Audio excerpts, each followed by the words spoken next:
Game, Primal Cuts and Deboning. Gamit ni Kulot dito, Victorinox. Kahapon, knife cut made in New Zealand. Ngayon naman, Victorinox made in Canada, mga bossing. Tapos yung gloves niya rito, galing New Zealand dyan. Bigay ni Sir Rex at ni Sir Rap. Yan, shoutout sa inyong dalawa. Where are you now? Sabi, si Kulot na lang ba palagi? Wala na bang iba? Hanggat hindi niya nakukuha yung 4 minutes. Kalmado lang kasi, oh. Itinabi yung ham leg. Iniwan pa agad.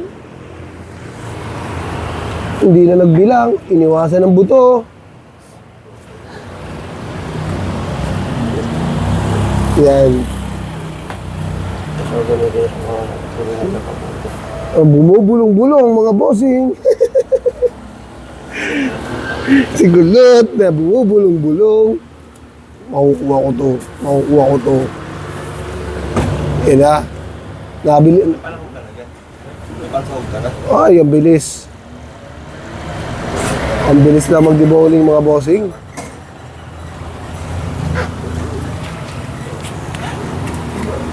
Yung mga malalakas na wet market, yung mga malalakas na may meat shop, bakbakan talaga yung mga yan. Sarap talaga manood sa mga ganong deboningan, mabibilisan eh. Nakakamangha eh.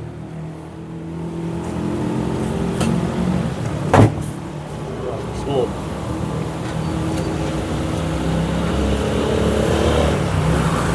Smooth na smooth ang pag-deboning ni Kulot ngayon. Napakasimple. Ano nga asa eh. Diba? Pak! Napapapak pa eh. Pak! Sobrang sarap gamitin pag matalas yung knife, no? Nakapagkat labi ka na lang eh. Butas na yung labi mo, di pa nahihiwa eh. Pag mapurol daw, butas na yung labi niya, hindi pa nahihiwa. Pero kita nyo naman, guna-gulatay yung karne, oh. May strips eh. May strips. Ang ganda ng pagkaka-strips, manipis.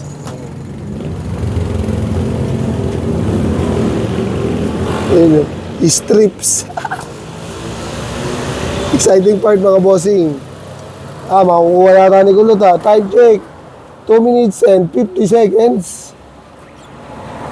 Makukuha yata. Kalmado pag gumalaw yan mga bossing eh.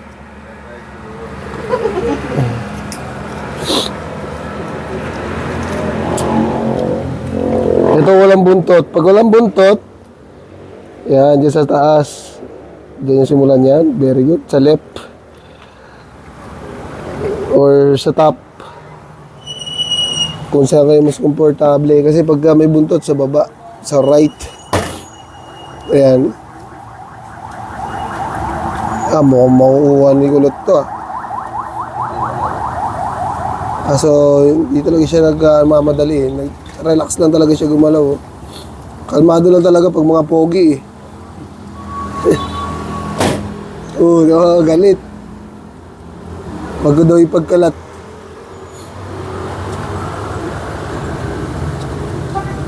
Maraming hiwa lang talaga ginagawa. Sunod, pag-aralan mo naman Kulot yung lang. Konting hiwa lang. Isang hiwa lang.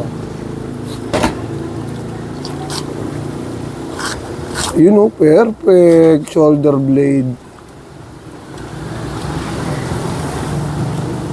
Perfect yung shoulder blade, oh.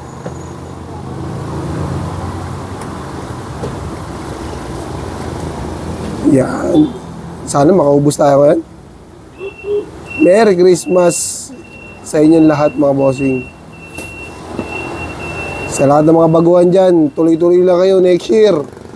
Applyan nyo na ng applyan. Huwag na kayo magpatumpik-tumpik pa, buong kara-karaka.